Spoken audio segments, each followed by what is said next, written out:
It's not always easy to figure out what's right, what's wrong, who's right, who's wrong. Justice doesn't mean the same thing to everybody that's affected. And that's a lot of pressure to get it right, especially when you're the prosecuting attorney on a case. And we're going to talk about that next. Chris Tunnell is our guest on Purpose Under Pressure.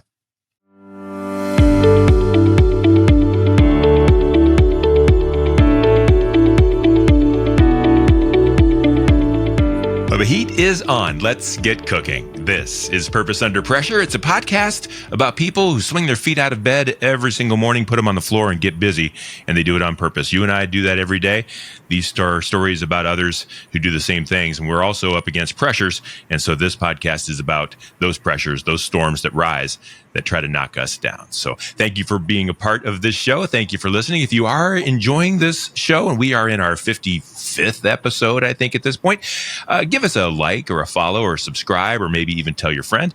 I appreciate it. I think people will appreciate that you like this show and that you think it's good enough for maybe them to listen to as well. That's how we'll grow this movement. So I appreciate your support in that way. Purpose Under Pressure is brought to you by Sandler by the Ruby Group, serving sales professionals nationwide from their Akron and Columbus, Ohio locations, one of the highest performing Sandler sales training affiliates in the nation. There's a lot of them, but Sandler by the Ruby Group is at the top of the heap. They're going to make a difference for you and your team because they do things on purpose. If your organization is on purpose and you're trying to get that across to your customers, Sandler by the Ruby Group can help with that. It'll be the best call you make. Check them out online at therubygroup.sandler.com. I'm excited about today's show because this show, as we said, is all about purpose and it's about pressure. And I'm a very black and white guy. Like if it needs to be done, it's going to get done. It's going to get it right. And don't do me wrong. And today's guest, I think, has a lot of experience with that. He is the 10-year, almost coming up on 10-year, Ashland County Prosecuting Attorney. This show is based here in Ashland. He's our county attorney. I don't know him well, but I do know him as a very good man. And I'm excited to introduce you to Chris Tunnell. Chris, welcome to Purpose Under Pressure. Thank you, Brian. Good morning. Good morning. So you're the prosecuting attorney, which means everything you do is on purpose. Everything you do has a drive and a mission and a goal and an outcome. And it's also based in fact and based in truth. And I think that's an honorable and admirable place to be. And so I thank you for all that you do, and I thank you for your service. I'm interested if you can tell me, though, from your point of view, what is your purpose, Chris, maybe as a person and as the prosecuting attorney here in Ashland? You know, I guess the overarching purpose of what we do here is to pursue justice, which anymore is sometimes a difficult word to define. We try to dial down a little bit on that, and we try to get it right. I think at its core, we try to hold people accountable and make sure everybody's following the straight and narrow, whether that's on the criminal side of the office or the civil side of the office. Why is it difficult to define? The law is the law. The right is right. Wrong is wrong. And time shouldn't change that. But you said it to yourself, more and more these days, it's becoming difficult to define. Can you explain that more? It is in the context of what we do. We're I think, nationally in a place where we're debating criminal justice reform and what that means, what that looks like. Over the course of criminal justice in the United States, we sort of have these waves where the criminal justice system is focused at times on the individual, whether that's the defendant or a victim. And then sometimes it rocks back and forth. So as we talk about what is justice, there's a group of people that would say justice is making victims whole, achieving some result that they're satisfied and happy with. But then there's another group that would say that justice, in a more like social justice kind of sense, is about the individual defendant, and maybe recognizing that they're in a place because of wrongs that were done to them, and we're supposed to fix that. And it's it's a little more, I don't know if I complicate it myself. I think I probably do, in that I really think the criminal justice system is a little bit about both, but mostly about the rest of us.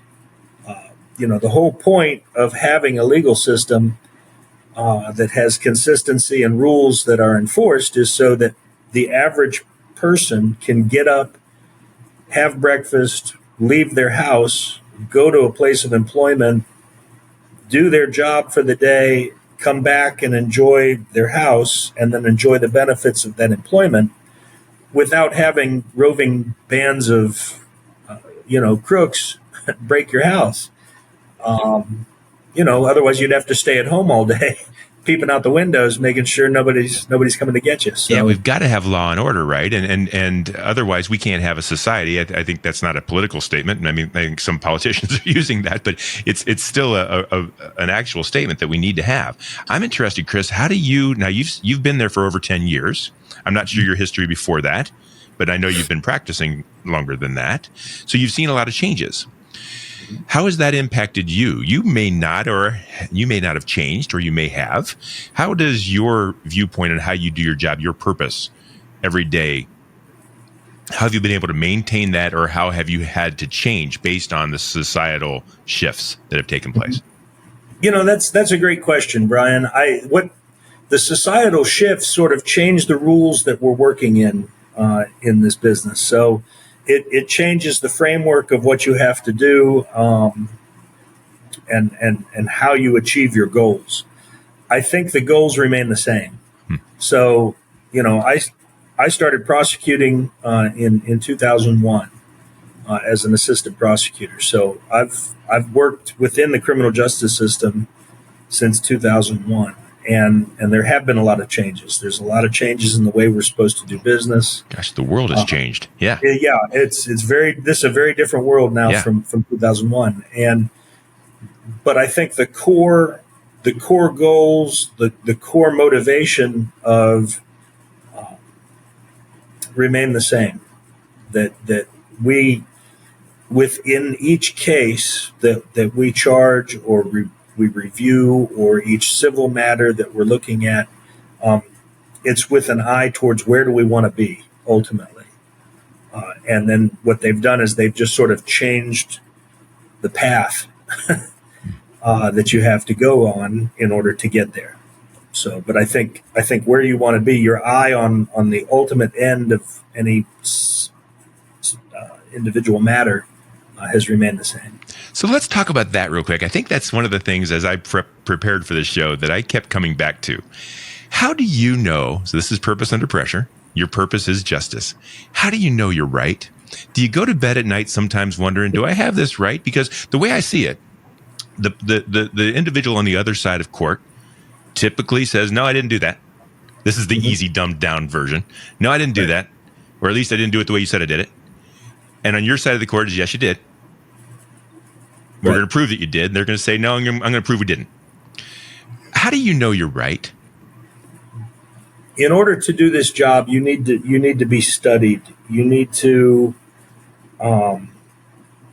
make sure that you are prepared, that you've looked at all of the available evidence, that you have requested things that maybe weren't provided to you in an investigation, that it's complete, and that you have a picture of this. And a lot of times, at least for me, because I do worry, is this right? Are we correct here? And that preparation may include having to directly speak to witnesses. If I'm not sure, call. What are they going to say? What's their view of this? And does this stack up with this? And there needs to be some corroboration internally within a case to make sure that you're headed the right place. Mm-hmm. And be flexible, because probably some of the hardest situations that we've had when you talk about purpose under pressure is when the goal of the case isn't necessarily what the public thinks the goal should be. Okay. And so sometimes it looks as though, we're bowing out or taking a dive or maybe not achieving what everybody thinks we should achieve. And I think the average Joe on the street thinks, well, at the end of the case, if you're guilty, you get found guilty and then you get locked up. And that's not necessarily the case. And that's why we see movement in charges. There may be, they're not pleading to that charge. They're going to plead to a lesser charge because we're still achieving the original goal. And we don't need to have them plead as charged in order to achieve that goal. Or we don't necessarily go into a case with an eye towards locking this person up. There may be other things that we're achieving. So, and a lot of times the frustration is that we're achieving those goals. It's clear that there's ambiguity in that with the public, but ethics sort of dictate that you can't fully explain the rationale, or you've promised a victim or someone in the case that here's where we want to be. We arrive at that destination. We solidify it, and then there's this public outcry that you can't really fully explain to the public because there are things in the case that just need to remain confidential. So, which leads me to a maybe a personal question. Have you ever found yourself too close to it, where maybe what's right and the societal pressure and even what you feel inside or things of that sort have made it difficult to know exactly what to do? Yes. Yeah. You come across. It's a human thing.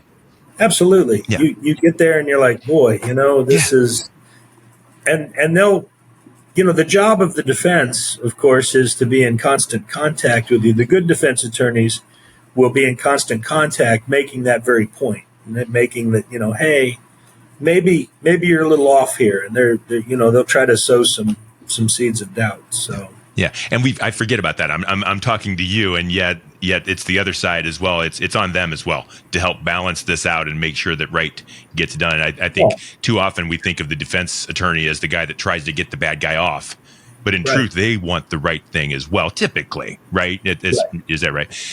Real quick question about small town versus large town, and maybe even a little bit of politics. It seems lately. And I don't mind. I'm an unapologetic conservative. That's okay. But I don't have a favorite. So I'll just go ahead and say that in advance. But it feels like politics on both sides of the court are entering into legal systems. Like we're using the courts to right or further or differentiate wrongs or whatever it might be on a political basis. And that feels wrong to me. Do you feel that in a local sense? Do you have an idea of what's taking place? Is this a wave, or is this a real thing that we need to be concerned about in the future? What are your thoughts on that? I don't see it at the local level, at least here in Ashland. I've that allegation gets thrown around a little bigger. I prosecuted for 9 years in Mansfield, for Richland County, and occasionally, we would have situations that they would say, this is some sort of witch hunt or something.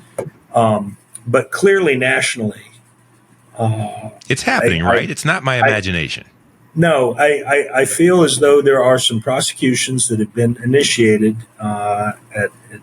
very publicly on some things that maybe other people have done, but they don't get prosecuted for.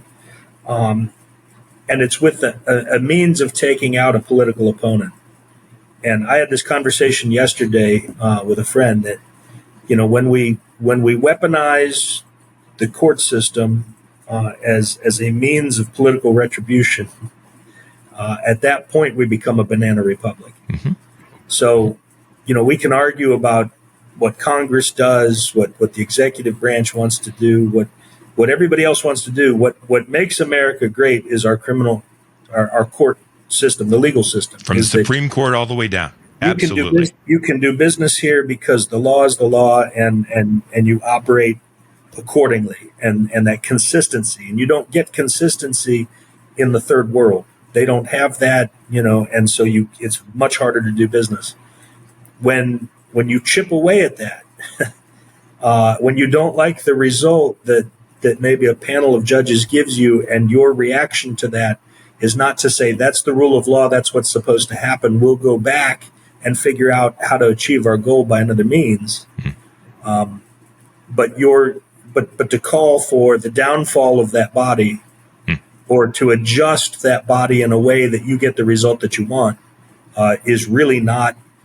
That's scary, and so I really feel we're on a precipice here, and the next few months are going to tell us how that's going to go. I think the next few months, and even the next, as power shifts, because I think both sides now are, if something doesn't change, everybody's just going to keep doing it. I think if we're going to weaponize it truly, it'll be a weapon on both sides. And I also worry, and this is, you don't have to, but I worry about the Supreme Court. I remember growing up in government class thinking, man, the Supreme Court's cool because everything else is just up for debate and everything like that. But the Supreme Court, that's just the law, and it's people saying, look, this is how it's done.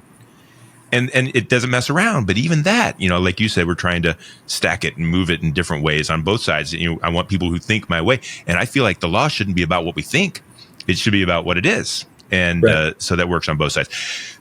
Let's talk about the local, this podcast is meant for business leaders and organizations and how they accomplish goals and overcome obstacles and pressures. And I know there's a lot in the office of the prosecuting attorney, and I'm interested in what pressures you're having to overcome right now that make it hard to do your job. Ooh, we are coming off 2 years of what I guess I would call staff turmoil. Oh boy, so is everybody. Everybody is. We sort of had a domino effect that I did not see coming at all. And we had some employees that had been here quite a long time and had said they were going to retire. And then we are not a large office. Including me, we have 13 employees total. And we actually at the same time had added a staff member. The commissioners gave us the funding to hire an additional administrative assistant to try to take the pressure off the other three. So we were sort of in flux with what the job was going to be, and then we had some very long-time employees retire. And when we replaced them, it changed the dynamic, the office dynamic, just enough that we entered a place where we started losing people and hiring people, and then losing someone else, and then bringing them back, and it was strange. We had several months where we would just get a position filled, and then someone else would come in and say, I'm going to leave for a new job that maybe pays a little better, or there wasn't anybody walking out in frustration, but it seemed that people began looking outside our walls for employment. And of course, everyone's hiring, and they found it. And I don't begrudge any of them. The opportunity to them seemed better, so they made that decision, and off they went. So that then extended to attorney positions. And it turns out that not only can the corner restaurant not find busboys, attorneys aren't applying either. Can't find a okay. So it is at every level of the hiring game. It's extremely difficult to find people, and quality people are currently employed, and I think employers have figured out at this point that if you've got one that you like and that you believe is good, you need to keep them happy so they don't leave. And so everybody, it's very difficult to find people. And so, we went through a couple years of trying to fix staff. And then as they come in, they have to learn our system. Mm-hmm. And the system changes based on who left, because everybody has a very specific job function. Yeah. And so you got to retrain them, and then somebody else takes this on, and then somebody wants to move over here, and just a lot of. And I'm just a prosecutor. I like to prosecute criminals. And, you want to show up and do your job and get it done. I'll be the first to admit HR is not my thing. Working with people and trying to, when you're a trial attorney, you're very much a lone wolf. And so I get my materials, I go over to the court, and I do my thing. And so it's really personally an adaptation to try to, okay, what is really going on here? What do I need to figure out, and what do we need to do? So I'm interested in this. I want to start back on something you mentioned. People all of a sudden had this opportunity to go around, and that's what happened in the world. Everybody had an opportunity to find something different, and we're trading employees, and that's still going on. There are still plenty of lawyers that are looking for work and coming out and becoming lawyers, and that's not going away. What could you have done differently, if you don't mind me asking this question, then? Now that you look back and say, man, I wish we'd have known that was coming because we'd have done this. This was not set up properly. And what have you been able to implement that now moving forward to try to calm things down?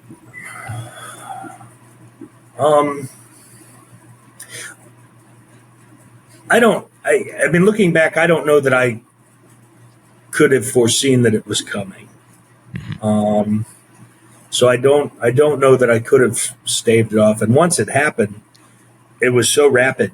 I mean, it's funny to say that now because it was like a 2-year period, but it seemed really fast at the time. Rapid fire. And absolutely. Like you just get one nailed down and you go, whew, we got that done. And you come in the next day and they're like, have you got a minute? Ugh. And I could see the look on the face like, no.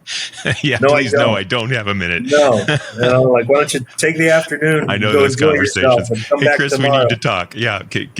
Exactly. So, and it's always on the backside of a day off. I'm going to take a Tuesday off. And you're like, who takes a Tuesday off? And then here they come Friday, like, well, I have this opportunity. So what have you done to try to impact that now? So what have you done to try to fix that moving forward? I'm in closer communication with my people. Good. I'm going around on a regular basis trying to, what do you need? How you doing? And with maybe my more senior people asking how other people are doing. Everybody in here has to interface with each other in order to get their job done. And that actually, that can cause strife because you'll have someone that moves very fast, and then maybe the other person's not moving fast enough for them. And so you need to make, well, is that really, and have those discussions. Or like, well, so-and-so, I sent so-and-so an email yesterday and I haven't received a response back. And, okay, well, maybe they're busy. Maybe there's a reason they're triaging their day and this, and is there something else, we can work on and because I think by the nature of the job, I employ a lot of type A people and they're all very good, but they all are when the type A folks are dependent on other type A folks, everybody's doing their thing and you need to real dial down, make sure everybody's doing all right. And as strange as it is, take a break as an office and just say, let's slow it down and we'll, let's do a potluck. Let's bring in, some crock pots Friday. We'll shut the phones off for an hour and just sit,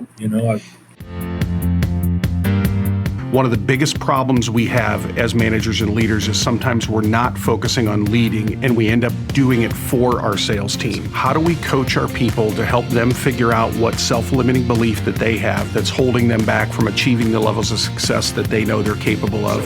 Help them flush out what we call their own head trash, that thing that's holding them back. So work with your team, lead by example, watch your team achieve greater levels of success, and watch your team grow, and more importantly, watch your company and your business grow.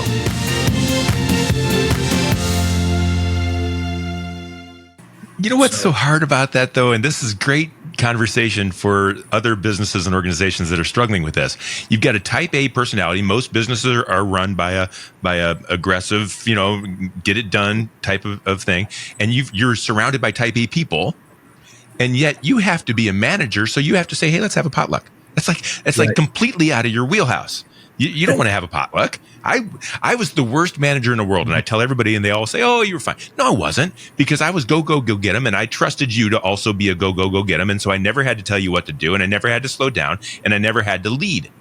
And if you don't have leaders, you can't have people who will follow, and vice versa. Right. So I always fell down on that. I can't imagine you, Chris. I don't know you extremely well, but I bet you suggesting a potluck goes completely against everything. Yes, I am the sort that I don't follow up with you to see if you did what I asked you to do. Exactly. Because I assume you did. That's exactly because right. I told you to do it. That's exactly right. And that's not the best management style, it turns out. It's terrible. At all. It's I found myself at Walmart. I discovered there's an entire section just for ice cream toppings. And I brought back about 6 gallons of ice cream and every topping I could put in the cart and stuck them in the break room and sent out an email saying, we now have a sundae bar. If things are too much, go make a sundae. And they loved it. Did they love it? As an office, yeah. Oh, yeah. We actually mentioned it when we were hiring people. We've got a sundae bar. Yeah. So it's the small things, I think. Things that are sort of, seem strange, may seem a little ridiculous, but just, tell everybody, calm down. And I think what drives it in here that I've tried to stress to everybody, we are all electronic. So post-COVID, even before COVID, we were doing court hearings via Zoom. We rely heavily on email. Our case management system on both civil and criminal are cloud-based. And everybody sits in here, and the primary mode of communication is electronic. And there's no context for electronic. And so every message I send isn't necessarily a priority. I may send out 5 emails because I know that on my calendar, I'm not going to be back in the office tomorrow till 2 p.m. And I'm thinking about it now. So I'll send out something that is then viewed as this pressing directive. And it's not. I just send an email like, hey, what's going on with this case? And then it apparently stresses the recipient out. Yeah. That I'm asking for a status update about them. And they're like, what did I do wrong? Yeah. Or you try to shift responsibilities between people to try to even it out, make life easier for everyone.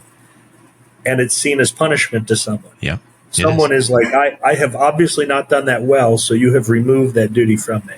Yeah. And it takes some massaging, and I consider that a personal breakthrough that I realized that. Because if you wait until something happens and then realign based on that occurrence, it's viewed as punishment. Mm-hmm. It's a punitive measure then to realign, and the person that then maybe has this duty here is seen as, well, now I'm getting dumped on because this person screwed up. And you gotta. I think that's part of that communication is going around and saying, what are you spending all your time on? What's jamming you up? And is somebody else over here maybe better suited for that particular duty, and we can move something of theirs over to you?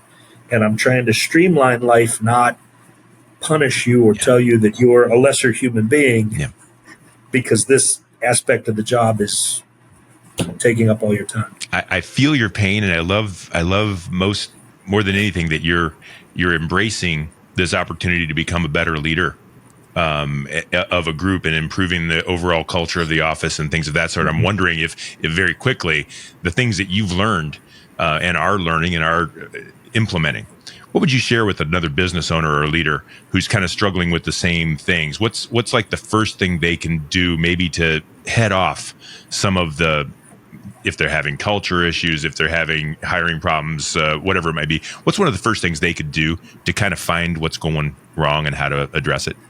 I think they need to talk as informally as possible with the employees individually. Yeah. You can't call everybody into the conference room, and think you're going to have a meaningful conversation. That's right. In front of everybody. You can't. Nope. You can't call them into your office to have some strange, I just want to chat sitting behind your desk, because they're not viewing it the way you want it to be viewed. You need to go over, pull up a chair next to them, and say, "Have you got a minute?" And say, I'm thinking about trying to make life a little better for everybody. What have you got going on that we could do better? What, and not put it in, what's your problem today? Mm-hmm. What can I do to just try to make your job a little better and a little more palatable for you? And, I think that probably translates generally, because we have in anything. We have a lot of stuff here that's real heavy. Yeah. Heavy stuff. And you just have to recognize that. Take a break. That's been a problem of mine. I don't know that I'm affected as much by what we see, I guess. Or maybe I've just seen it a long time. I will forget sometimes that the average person isn't used to dealing with the topics that we deal with. And so I've had to sort of housebreak myself a little bit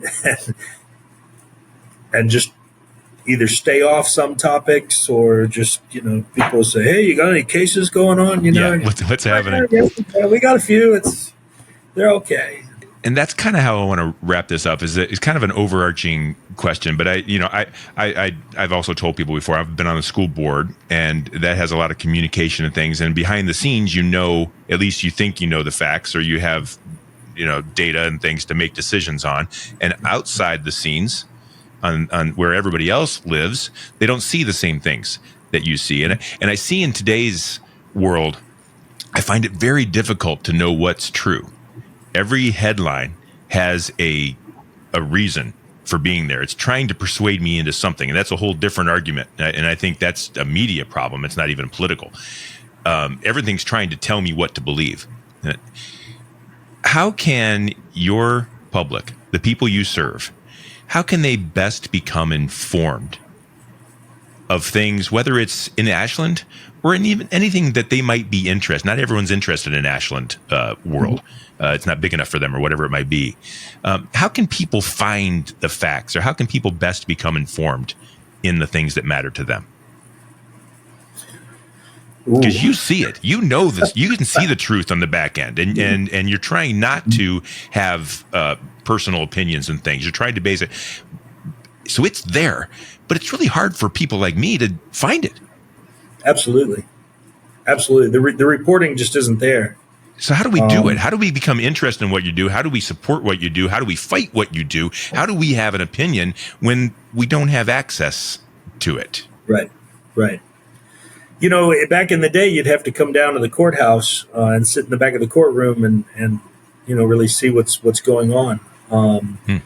There's a fair amount of transparency within the cases. The clerk of courts has all of the criminal cases online. Most of those documents that are filed are PDF form, and a majority of the case hearings are live streamed on the county court's website. So there's some access to it directly as a primary observer. Okay, but that's a tough question for anybody in the criminal justice system, because it's always it's sort of set up to be a little murky. and I'll have journalists call and say, well, what's going on with this? I said, well, I can't tell you that. We're not. The process.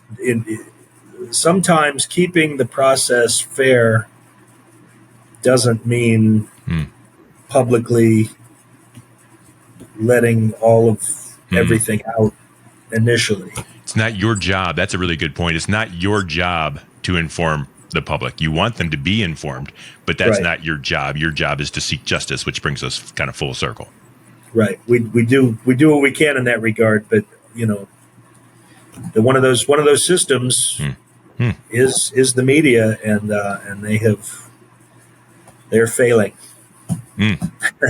And I've got views on that, and someday I'll share them. I don't very quickly. I don't know that they're failing. I think it's set up. It's a for-profit business. Media is for profit, and the only way they're going to sell advertising is if they have the right listeners or viewers, and the only way they do that is to tell them what they want to see or hear. And so they choose that on purpose. And there's a whole lot of other things, but it's not supposed to be that way. I don't think that's the way the founding fathers set this up, but that's the way it's become. And people want to tell their side of the story, no matter what. Anyway, it's a show for a different day. Chris, thank you for being on the show. I appreciate it. And I hope I didn't dig in too deep. I know you have to hold some things close to the vest, but I appreciate your vulnerability. And thank you for sharing some of the things you're going through at the office.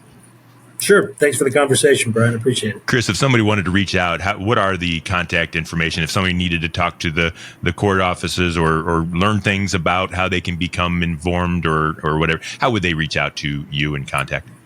Probably the easiest is to find us on our webpage. That has all the links. That is links to different things. You'll have link to email and all the contact information. So Google search for the Ashland County Prosecutor. We'll get you there. Tremendous.